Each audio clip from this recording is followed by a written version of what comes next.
আমার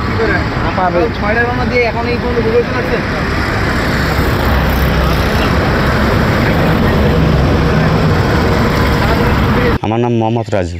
আমি অদূর্ঘ ছেলে, অসহায়, যার কারণের জন্য আমি ধান ধুন হাবিজাবি কৃষক কাজ আমার করা লাগে, যেটার জন্য করলে ভালো লাগে বা কামাইতে পারবো, ছেলেপেলে বাঁচাইতে পারবো, এটার জন্য আমি শহরে ঢাকা সিটি চলে গেছি। ঢাকা সিটিতে যা আমি রিক্সা গাড়ি চালাই শহরের ভেতরে, চালে টালে কিছু টাকা পয়সা ইনকাম করি। সেটা হচ্ছে উৎসাহ হচ্ছে ছেলেপেলে পড়াশোনা করার জন্য, এবং সামনে একটা পরীক্ষা আছে মেট্রিক।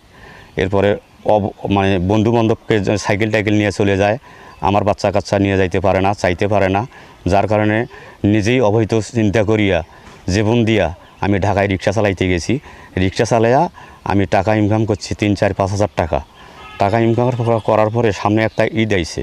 এই ঈদের লাগের জন্য আমি কিছু টাকা সোলপোল বৌসলের জন্য আমি যত্ন করিয়া কাছে রাখিয়া তার ভেতরে কিছু 700-800 টাকা 1000 টাকা খরচ করিয়া আমি গ্রামের বাড়ি আসতাম।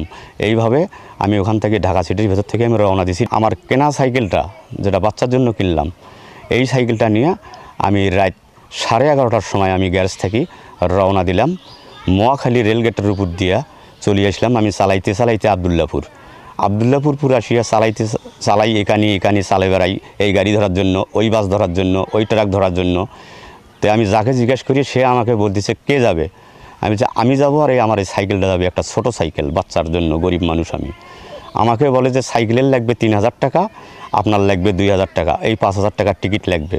যখন আমি একজনের কাছ থেকে, দুইজনের কাছ থেকে, তিনজনের কাছে আমি এই কথাটা রিপিট করলাম আমার গাইবান্ধা ডিস্ট্রিক্টে আসার জন্য, তখন দেখছি যে না, আমার টাকাই কুলাচ্ছে না, আমি বাড়ি নিয়ে যাব কি, আর আমার বাচ্চায় খাবি কি, আর খিলাবো কি।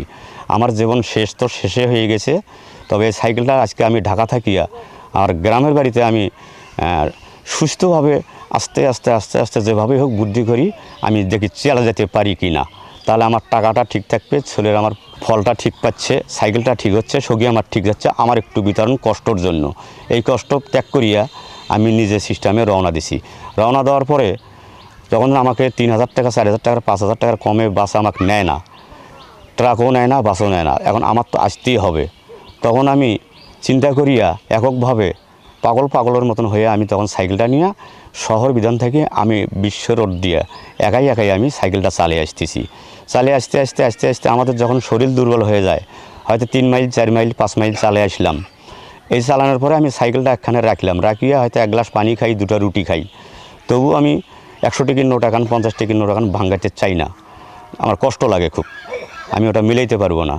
তখন আমি আবার ওইটা খায়া আবার আমি সাইকেল ছাড়ার পরে আবার 3 মাইল 4 মাইল 5 মাইল চলে আসার পরে আবার আমি একটা চিন্তা ভাবনা করি যে শরীরটা একটু রেস্ট দেই। আমার তো সাইকেলে কোনো পানিও লাগতেছে না, তেলও লাগতেছে না, টাকাও লাগতেছে না, আমার টাকাটা থাকি যাচ্ছে। তখন আমি আবার রওনা দেই। এইভাবে চালা আমি বগুড়া সিটিতে পৌঁছিলাম। যে এই সেতুর উপর দিয়ে তো আমাদের সাইকেল এটা টেস্কাইলে তো ওটা নিষেধ, যেতে পারবো না। এখন আমি কি করি যাব, এখন আমি তো সব জায়গায় মারিয়ে আসলাম, এই জায়গা তো আমার পাওয়া কঠিন। তখন আমি একটু বাম সাইডে সাইকেলটা রেস্ট দিয়া আমি একটু বুদ্ধি করলাম যে দেখি তাহলে এখানে এই যে গরুর ট্রাকগুলো আমার গাইবান্ধা, দিনাজপুর, শহীদপুর, নীলফামারী, পলাশবাড়ি। RICL TMX, যুগের পর যুগ স্থাপনা থাকে মজবুত। না, এই পিক আপগুলো আমার গরু নিয়ে আসে এই ঢাকার হাট বাজারে ঈদ মার্কেটের জন্য বিক্রি করার জন্য। ওরা যখন খালি আসবে এখানে একটা, না হলে আরেকটা আসবে, না হলে আরেকটা আসবে, 4টার মধ্যে 5টার মধ্যে আমি যে কোনো একটা পার হতেই হবে আমাকে চেষ্টা করিয়া। তারপরে ওখানে আমি চিন্তা করলাম যে তাহলে বলি একজনাকে আমি কিভাবে পার হব। একজনাকে যখন বললাম তখন বলছে তোমাদের যদি যে সাইকেলটা নিয়ে উঠতে দেয় তাহলে ও চাকরি থাকবে না।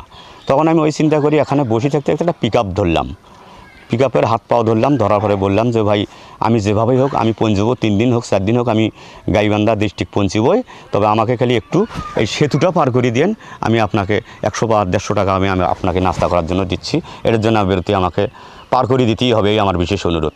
তখন আমাকে যেভাবেই হোক খপ্পত করে তুলে নিয়ে ওই পারে আমাকে শুদ্ধায় তুলে নিয়ে যাও, ওই পারে আমাকে নামে দিল। নামে দেওয়ার পরে আমি ওখান থেকে আবার সাইকেলটা এইভাবে চালা আমি আসলাম। আসিয়া যখন আমি বগুড়াতে যখন আমি নিষ্পেষা হয়ে গেলাম, তখন আমি সাইকেলটা নিয়ে এক বাউন দিয়া চলে আসবো যে আমার বাড়ির জাতি হবে। এটা তো আমি যখন বাউন সাইড দিয়ে যাচ্ছি, তো এখন সেনাবাহিনীরা ওখানে আরও 2-1টা গাড়ি ধরছে, আরও ছেলেপেলের সাথে কথা বলতেছে, তার মধ্যে আমি যাচ্ছি, যাই নাই এবং সামনাসামনি গেছি। সামনাসামনি বলতেছে যে ভাই আপনি যে কথা বললেন, মানে সেনাবাহিনী বলতেছে যে ভাই তোমরা যে এই যে গরিব লোকের বাঁচালাকে বলতেছে, এইভাবে টিকিট নাও, এত দামে এতভাবে জিজ্ঞেস করতেছে। এর মধ্যে আমি খালি জিজ্ঞেস করলাম যে ভাই, ওই সেনাবাহিনীর প্রধান তাকে আমি বললাম যে ভাই আমি এই কষ্ট করিয়া এই টিকিটের জন্য আমি এই নিজের সাইকেল আমি ঢাকা থেকেই আমি চালিয়ে আসলাম, এই খাতিরের জন্যে আমার আসতে লাগে 1000 টাকা, সেখানে কেন 3000 টাকা টিকিট করিয়ে আসা লাগবে?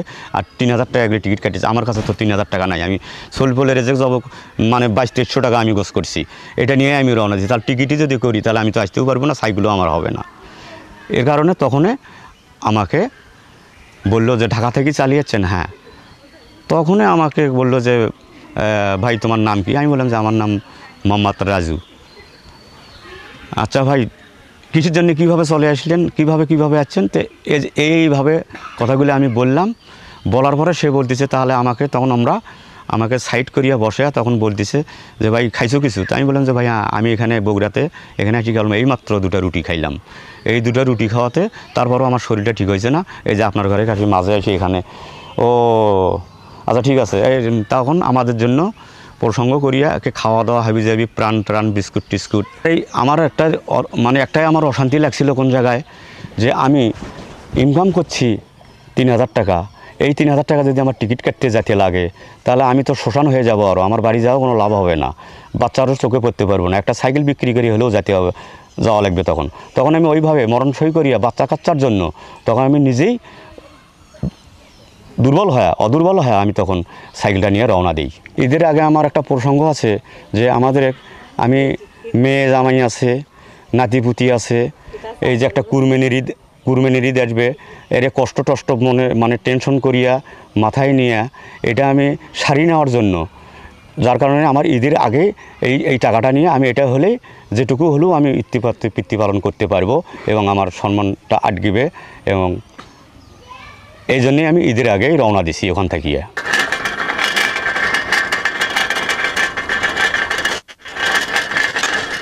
হ্যাঁ।